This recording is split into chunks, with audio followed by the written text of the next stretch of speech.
Siema moi drodzy, witam was bardzo pięknie. Trochę inaczej, widzicie, taki zrobiłem efekt, żebyście się czuli jak oglądając amerykański serial.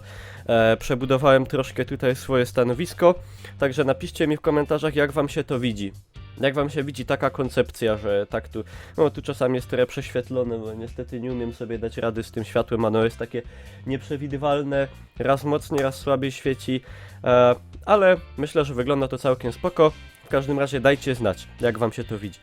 Słuchajcie, nagrałem takiego vloga, bo niedawno w sumie wróciłem dopiero od Bonkola, u którego byłem na jego urodzinach, na streamie urodzinowym. Jak wracałem, to nagrałem vloga, ale potem w domu zobaczyłem, że to się nie nadaje do publikowania, bo wyglądałem strasznie, okropnie, jest cały zapocony i ohydny.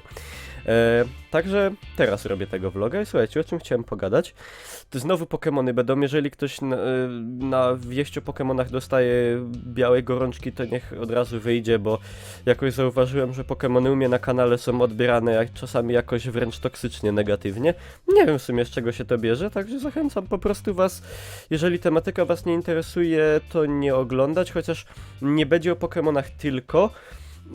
Ale Pokemony mi posłużą jako przykład pewnej rzeczy. Otóż, moi drodzy, wczoraj wieczorem, w zasadzie można powiedzieć nad ranem, około trzeciej, to wyszliśmy po drugiej godzinie w nocy wyszliśmy z Bonkolem i połapać Pokemony.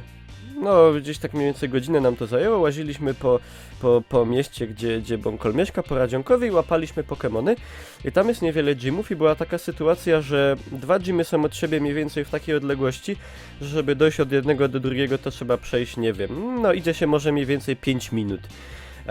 I nagle myśmy te gymy przejęli i nagle te gymy stały się białe, czyli były puste, gotowe do zajęcia i nagle oba praktycznie w tym samym momencie stały się czerwone, zostały przejęte, co jest bardzo podejrzane.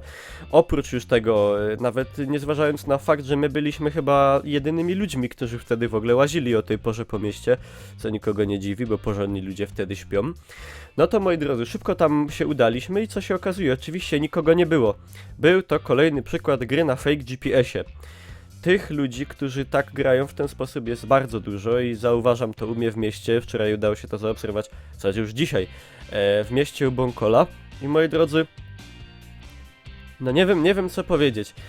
Może ktoś z was mi wytłumaczy, jaki jest sens oszukiwać, cheatować w ten sposób grę, w której najważniejszym, jakby to powiedzieć, featurem, najważniejszą cechą, tą rzeczą, która daje najwięcej frajdy jest łażenie właśnie, no bo to jest fajne w tych Pokemonach, że jedna z nielicznych gier ostatnio wydanych, gdzie trzeba się ruszyć z domu, dupę sprzed kompa, no i cały knif, jak to się mówi, polega na tym, że się łazi, zdobywa Pokemony, podbija gymy, pokestopy. No a ktoś siądzie, zainstaluje fake GPS-a i on sobie będzie siedział w domu i ale fajnie, chodzę gdzieś tam po Los Angeles i zbieram pokestopy i mam tak dużo punktów. Jaki jest sens? Mi się to po prostu nie mieści w głowie. No jaki jest sens tego, bo to tak jakby odbiera całą frajdę z grania i mam nadzieję, że wśród was nie ma ludzi, którzy tego narzędzia używają, ale czy może wy możecie zrozumieć tok myślowy takiej osoby? Ja wiem, że zaraz się pojawi ktoś, kto to uzasadni tym, że powie, no ja mieszkam na wsi i ja tutaj nie mam w ogóle Pokemonów i Pokestopów i gymów, a do miasta mam bardzo daleko, albo jestem za mały i mnie rodzice nie puszczają. No moi drodzy, ja też nie mieszkam w wielkim mieście, ani też Bonkol nie mieszka w wielkim mieście. Jak chcemy połapać coś na większą skalę, to sobie gdzieś jedziemy, no trzeba się jakoś zorganizować, no ale jeżeli już naprawdę... Czy mnie swędzi nos na kielicha, ale Boże, znowu nie chcę już. Nie każda gra jest dla każdego, no jeżeli już jest taka sytuacja, że żyjecie gdzieś w miejscu odciętym od świata i naprawdę nie ma tam już kompletnie Pokemonów, gymów, nic takiego, nie macie możliwości, jesteście po prostu taką wielką odległość od najbliższego miasta, że nie macie możliwości się tam dostać, chociaż szczerze mówiąc ciężko mi sobie wyobrazić coś takiego, no to no niestety nie pogracie w Pokemony, no moi drodzy, jeżeli na przykład macie komputer słaby i wychodzi jakaś super gra i ona wam nie działa, to co, pójdziecie do sklepu i ukradniecie komputer i uzasadnicie to tym, że ta gra wam nie działa, a na komputer was nie stać? To jest efekt jakiegoś takiego w ogóle błędnego myślenia, że wszystko się wszystkim należy i wszyscy muszą mieć dostęp do wszystkiego. Rozumiecie, o co chodzi? To jest podejście jakieś takie trochę PRL-owskie, no a ktoś powie: Niklaus, a jak ktoś chce grać w Pokemony, a nie wiem, a jest niepełnosprawny i nie może chodzić. Wielokrotnie widziałem ludzi, którzy gdzieś jeździli na wózku inwalidzkim i te Pokemony zbierali, ale już pomijając to, no moi drodzy, tu zastosuję takie porównanie, którego właśnie Bąkol gdzieś tam użył w rozmowach. A czy na przykład jak, nie wiem, no ja się urodzę bez nóg i ja chcę być piłkarzem. I mnie gówno obchodzi, że ja nie mam nóg, ale ja chcę być piłkarzem. Albo ktoś ma taką niepełnosprawność, że jest niemy, ale on chce być śpiewakiem operowym. I zróbcie mi tak, żebym ja śpiewał, pomimo że nie mam głosu. No, wiecie, no jakby nieporównywalna jest skala oczywiście tych rzeczy, jakiejś niepełnosprawności, a grania w Pokemony, ale rozumiecie, o co chodzi. Czujecie, gdzie jest sens tego porównania. Także no moi drodzy, no nie cheatujcie, bo to jest mega słabe i nie dość, że jeszcze w ogóle nie ma sensu. Jak się nad tym zastanowicie, to odbiera też zabawę w duży sposób jakby takim ludziom jak ja, którzy o 3 w nocy łażą po mieście i podbijają te gymy, bo bardzo mi się Pokemony spodobały i gram dużo, no. Znaczy to jest temat rzeka, wiecie, no to też można by się w ogóle zastanowić, po co się w ogóle cheatuje w grach na przykład.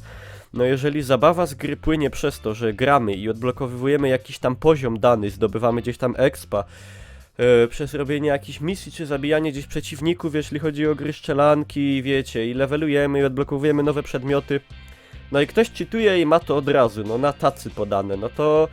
No gdzie jest sens, gdzie logika jakby, ja tego nigdy nie umiałem szczaić, no już nie mówię o takich sytuacjach, gdzie na przykład 10 lat temu gdzieś tam grało się w GTA i była jakaś super trudna misja, no i tam się wpisywało kod na amunicję, bo jej było mało i nie umieliśmy przejść. No dobra, ale gry multiplayer, cheatowanie, oszukiwanie, aimboty, jakieś cuda, nie potrafię za bardzo tego zrozumieć, nie wiem. Wytłumaczcie mi, jeżeli potraficie tok myślenia tych ludzi, czy na przykładzie Pokemonów, czy na przykładzie innych gier, bo ja tego nie rozumiem. Aż się zgrzałem od tego gadania. To by było tyle, moi drodzy, z mojej strony. Nawet mi się udało nie robić Także no, jeżeli wam się materiał podoba, możecie zostawić łapkę w górę, żeby go zobaczyło jak najwięcej ludzi. Ja zawsze żebram o te łapki, bo to jednak pozycjonowanie na YouTubie, wiecie, no a ja bym chciał, żeby dużo ludzi te materiały oglądało moje. Także no, zapraszam was oczywiście na Facebooka, na fanpage'a, bo tam daję ważne info, na przykład takie jak wczoraj, że streamowaliśmy u Bąkola, a nie u mnie, także warto tego fanpage'a sobie lajkować, jak kto woli mamy też Twittera. Zapraszam na G2A, po tanie gry, na Hitboxa, bo tam streamy prawie codziennie, w zasadzie codziennie. No, sklep z koszulkami. Tyle, moi drodzy. Widzimy się w następnych materiałach.